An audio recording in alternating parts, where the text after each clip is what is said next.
লাবিবা ছিল ৫ বছর বয়সী একটি মেয়ে যে তেলাপোকা ভয় পেত খুব। যখনই সে কোনো তেলাপোকা দেখত তখনই চিৎকার করে দৌড়ে পালাত। তার পরিবার মাঝে মাঝে তার এই ভয় দেখে হাসত, কিন্তু লাবিবার কাছে তেলাপোকাগুলো সত্যিই ভয়ঙ্কর ছিল। এক রাতে লাবিবা যখন শান্তভাবে ঘুমাচ্ছিল, তখন একটি তেলাপোকা তার মুখের উপর দিয়ে হেঁটে নাকে ঢুকে যায়। হঠাৎ সে চিৎকার করে জেগে ওঠে, আর তার নাক থেকে রক্ত পড়তে শুরু করে। লাবিবার মা দৌড়ে এলেন এবং চেষ্টা করলেন তেলাপোকাটি বের করতে, কিন্তু সেটি গভীরভাবে আটকে ছিল। যতই চেষ্টা করুক না কেন সেটি বের করা যাচ্ছিল না। লাবিবা ব্যথায় কাঁদতে লাগল। হঠাৎ লাবিবার ছোট ভাই তারিম ঘরে ঢুকল।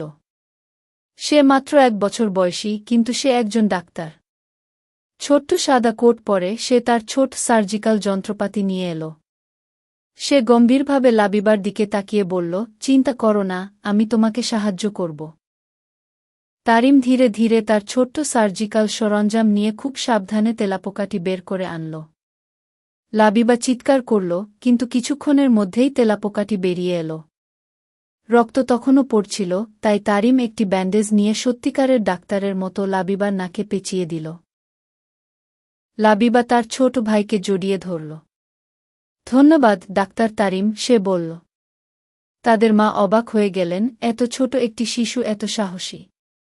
সেই দিন থেকে লাবিবা আর তেলাপোকাকে অতটা ভয় পেত না, কারণ সে জানত তার ছোট ভাই সবসময় তাকে রক্ষা করবে।